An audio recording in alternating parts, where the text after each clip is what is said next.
मसीह यीशु नासरी के नाम में आप सबको सलाम।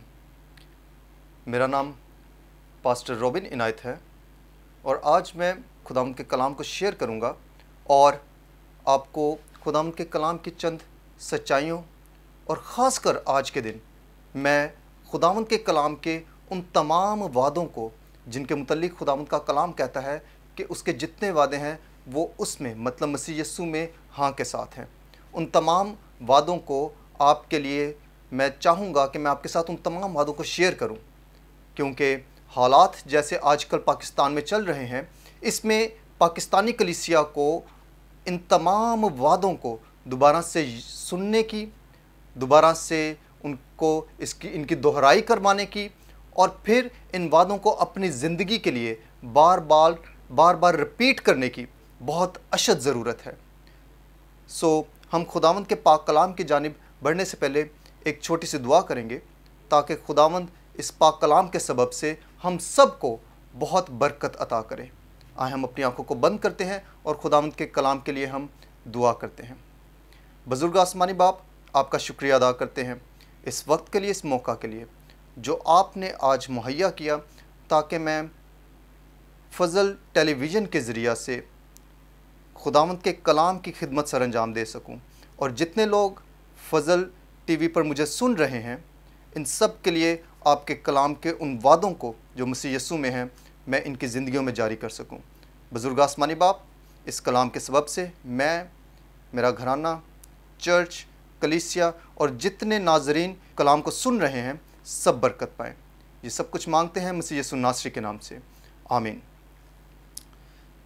इससे कबल कि मैं कलाम शुरू करूं, मैं शुक्रिया अदा करना चाहूँगा फजल टेलीविज़न का जिन्होंने मुझे यहाँ पर इनवाइट किया ताकि मैं कलाम की खिदमत को मीडिया के थ्रू, सोशल मीडिया के थ्रू सर अंजाम दे सकूं और खुदावंद के कलाम और कलीसिया को मैं आगे बढ़ा सकूं।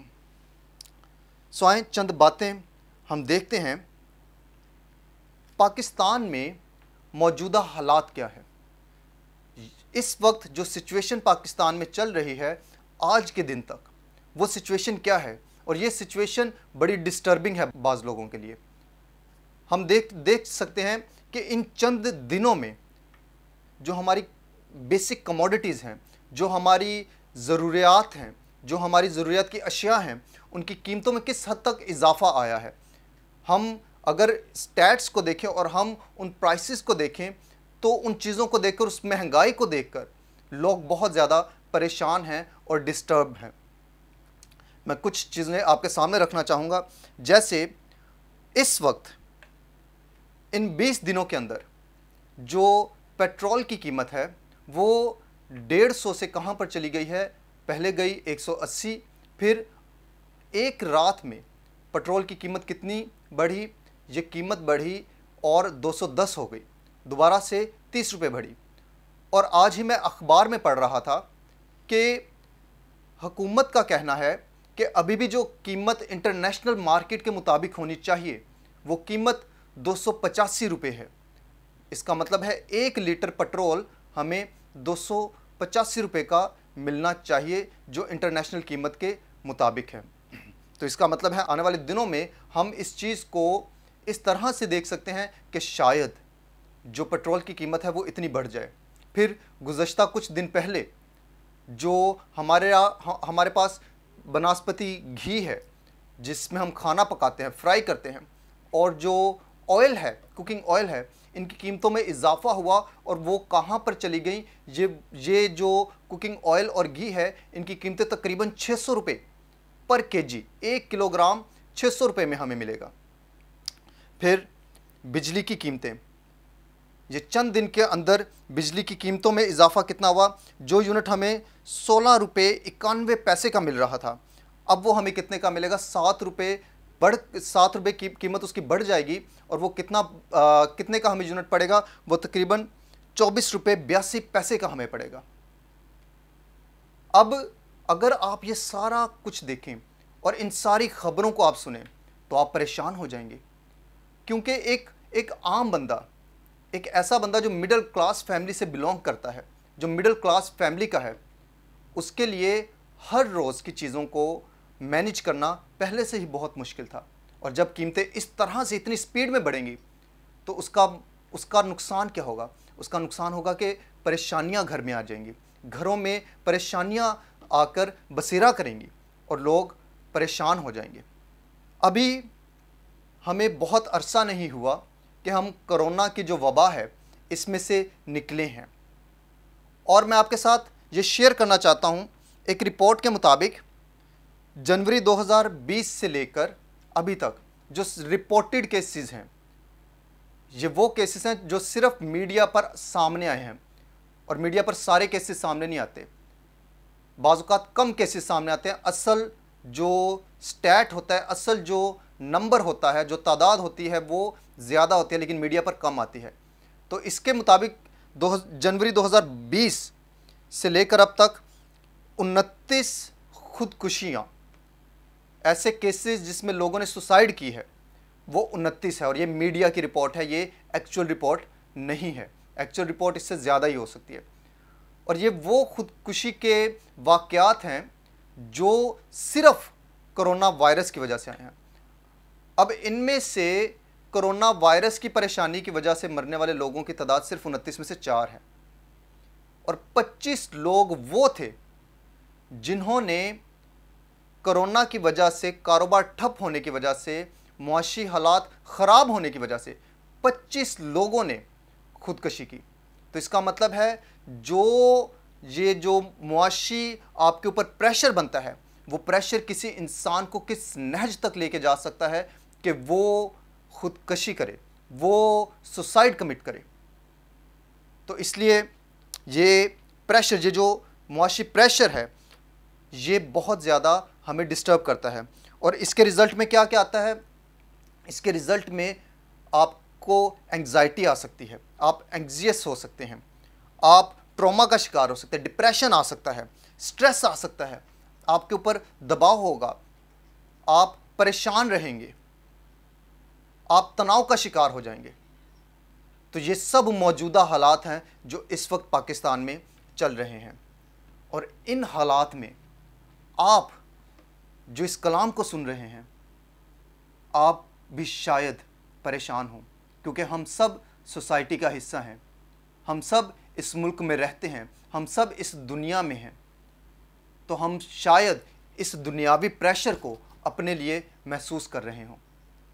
आप हो सकता है आप अपने घर का निज़ाम चला रहे हों, आप घर के सरबराह हैं, आप नौकरी करते हैं, आप शायद कारोबार करते हों, लेकिन आपके ऊपर बच्चों की फ़ीस को लेकर, घर के बिलों को लेकर, घर के राशन को लेकर, घर के बाकी अखराजात को लेकर, बचत को लेकर आपके ऊपर प्रेशर हो सकता है आप अगर सुन रही हैं तो आप बच्चों को लेकर परेशान हो।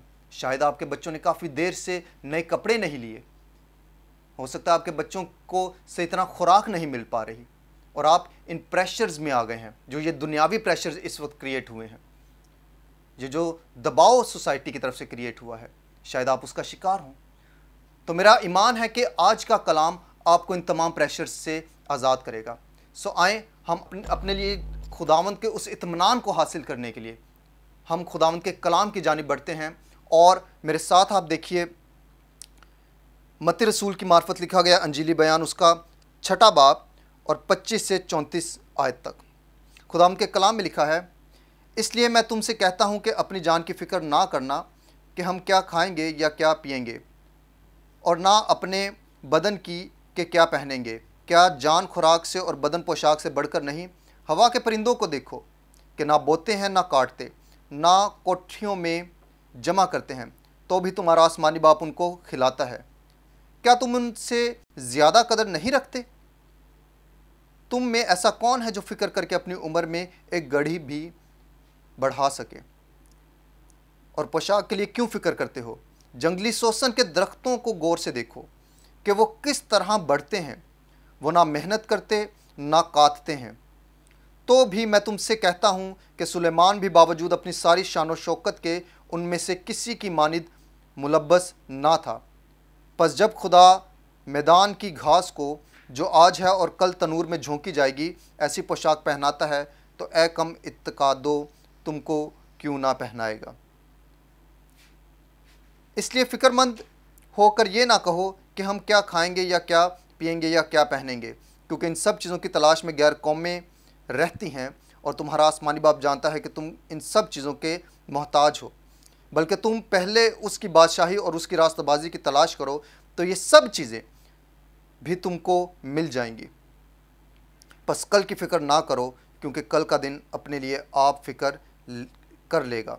आज के लिए आज ही का दुख काफ़ी है। खुदावंद के पाक कलाम के पढ़े और सुने जाने के वसीला से हम सबको बरकत मिले, आमीन। हमने इस हवाले में एक बात सुनी है।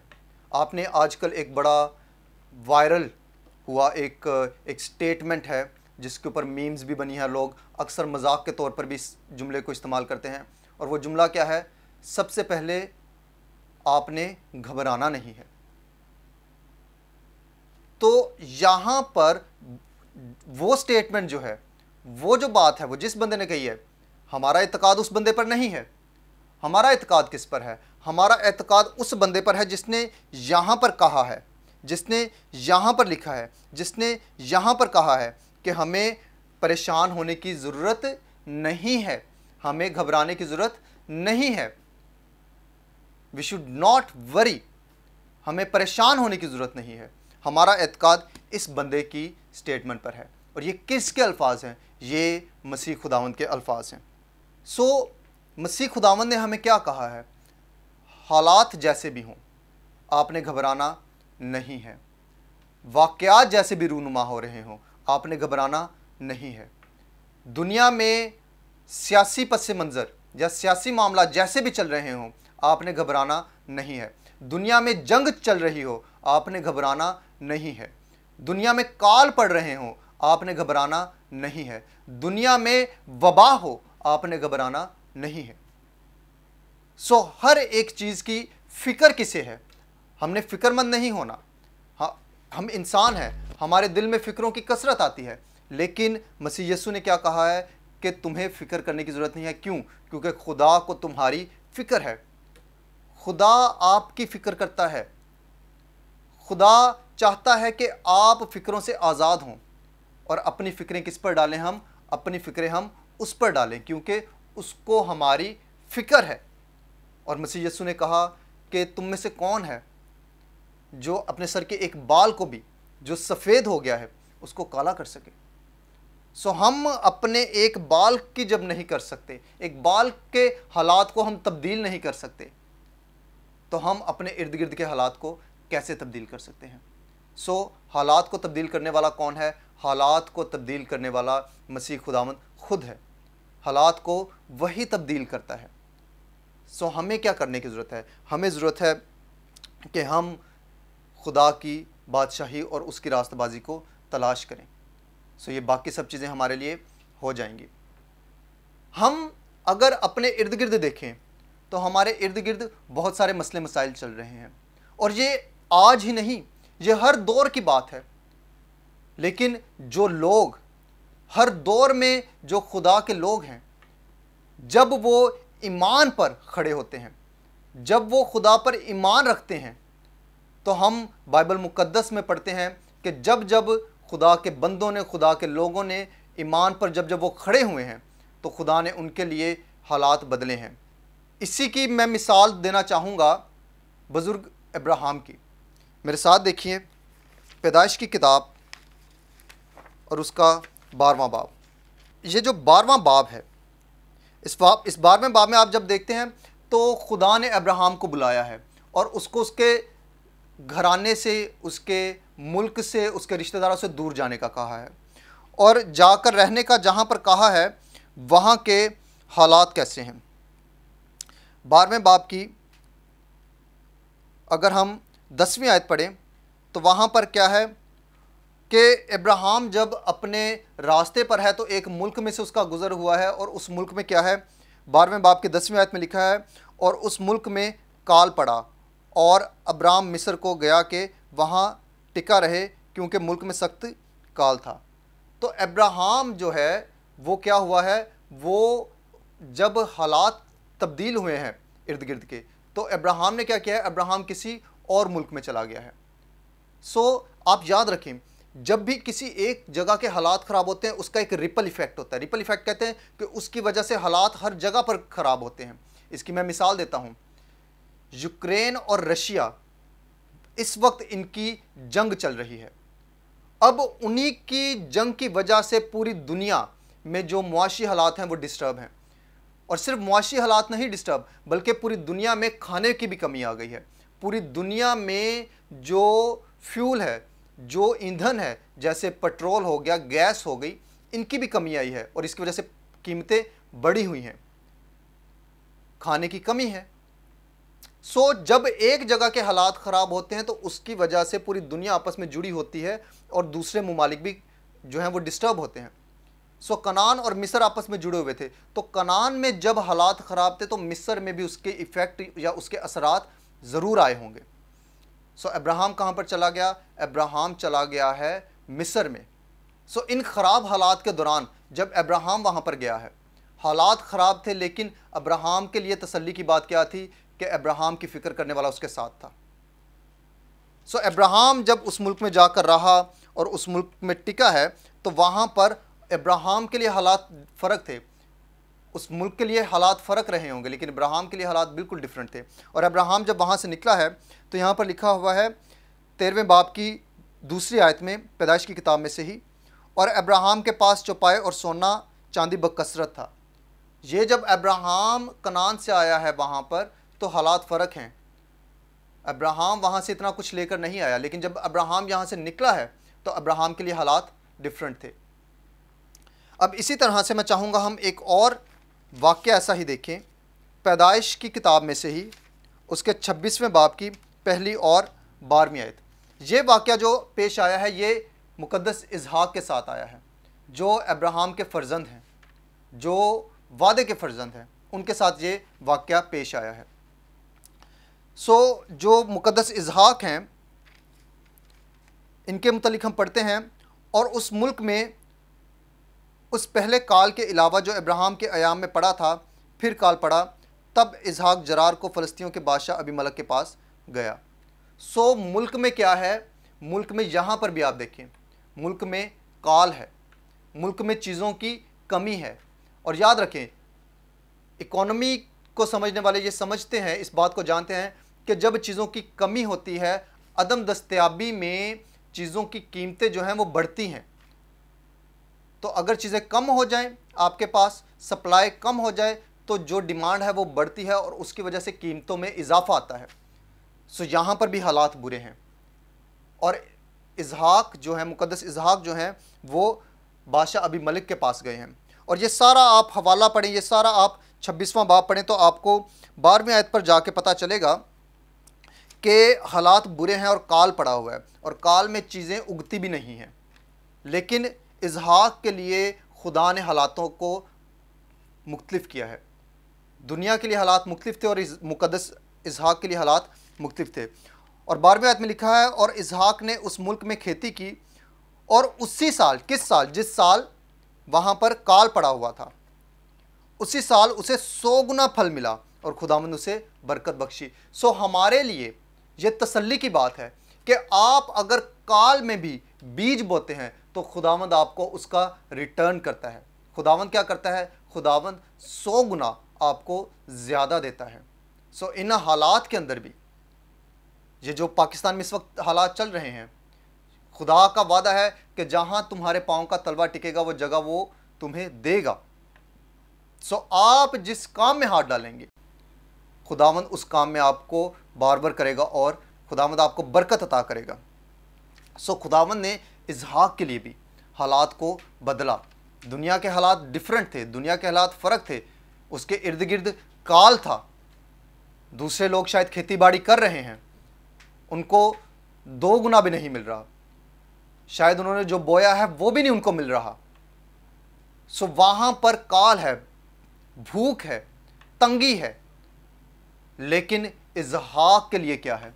क्योंकि इसहाक की उसको फ़िक्र थी, खुदा को इसहाक की फ़िक्र थी, तो इसहाक को 2 गुना नहीं, 30 गुना नहीं, 60 गुना नहीं, बल्कि इसहाक के लिए खुदा ने 100 गुना मुहैया किया था। इसी तरह से एक और मिसाल हम देखते हैं, ये बड़ी खूबसूरत मिसाल है। अगर आप सलातीन की किताब निकालें तो पहले सलातीन के 17वें बाब में आपको एलिया नबी का वाक़या मिलता है। 17वें बाब की पहली आयत में लिखा है, और एलिया तिशबी जो जिलाद के परदेसियों में से था, अखीयब से कहा कि खुदावंद इस्राएल के खुदा की हयात की कसम कि जिसके सामने मैं खड़ा हूँ, इन बरसों में ना ओस पड़ेगी ना मींह बरसेगा जब तक मैं ना कहूँ। और खुदावंद का ये कलाम उस पर नाजिल हुआ कि यहाँ से चल दे और मशरिक़ की तरफ अपना रुख कर, और करीत के नाला के पास जो यरदन के सामने है जा छुप, और तू उसी नाला में से पीना। और मैंने कव्वों को हुक्म किया है कि वो तेरी परवरिश करे। और आप इसको पढ़ें तो आपको पता चलेगा, कव्वे सुबह भी उसके लिए रोटी और गोश्त लाते थे और शाम में भी उसके लिए रोटी और गोश्त लाते थे। सो इर्द गिर्द जब काल पड़ा हुआ था तो एलिया के लिए खुदा ने मुहैया किया था। और इस काल की शिद्दत को समझे जो एलिया के वक्त में था। अभी तक हमारे यहाँ तो ऐसे हालात भी नहीं आए कि हम इस नहज तक जाएं, इस हद तक जाएं। एलिया के दौर का वाक़या है कि दो ख़वातीन बादशाह के सामने आई और वो आपस में झगड़ रही थी। क्यों? क्योंकि एक ने एक दिन पहले अपने बच्चे को काट के उसको पकाया था और उन्होंने बच्चा खाया था, इंसानी गोश्त खाया था। इस हद तक वहाँ पर काल की शिद्दत थी। और दूसरे दिन दूसरी औरत की बारी थी, लेकिन उसने अपना बच्चा नहीं दिया। सो लोग उस वक्त में, हालात इतने बुरे थे इर्द गिर्द के कि लोग उस वक्त में अपने बच्चों को काट कर खाने पर मजबूर हो गए थे। लेकिन जो एलिया है, एलिया खुदा पर यकीन रखता था, इसलिए खुदा ने क्या किया? खुदा ने उस जानवर को जिसकी फितरत में यह शामिल है कि वो छीन के खा ले, उसको एलिया के लिए मुहैया करने का हुक्म दिया। और कव्वों ने एलिया के लिए रोटी और गोश्त मुहैया किया। सो आखिर में मैं आपके लिए ज़बूर 91 उसकी 7वीं आयत पढ़ना चाहूँगा।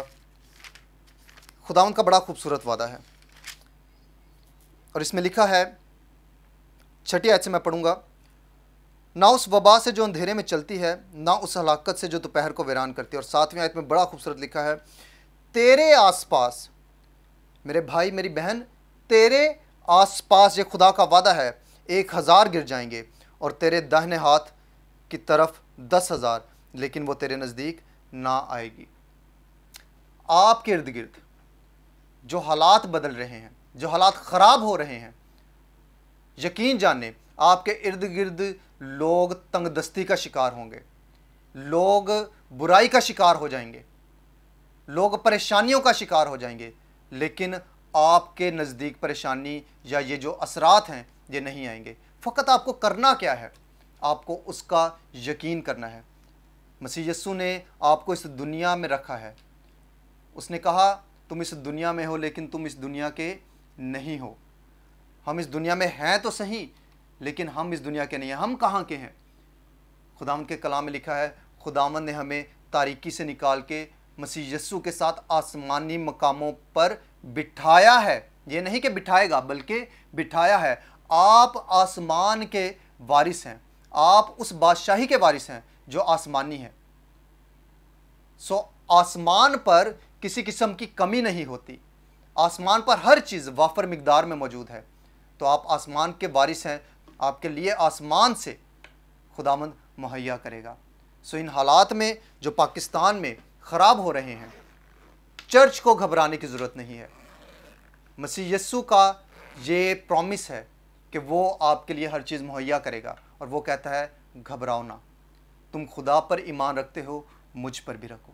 ये मसीह यस्सु का आपके लिए जो खुदावंद की आपके लिए डिज़ायर है कि आप क्या करें, वो ये है। सो इस कलाम के सबब से मुझे पूरी उम्मीद है कि आपको तसल्ली भी मिली है, बरकत भी मिली है और हौसला भी मिला है, ताकि आप मसीह यस्सु पर ईमान लाएं और मसीह यस्सु आपकी हर एक एहतियाज को मुकम्मल तौर पर पूरा करेगा और आपको किसी भी चीज़ का ज़रूरतमंद होने नहीं देगा। Thank you so much. आपको इस कलाम को सुनने से बरकत मिली है। आप इस कलाम को दूसरों के साथ ज़रूर शेयर कीजिएगा। आमीन।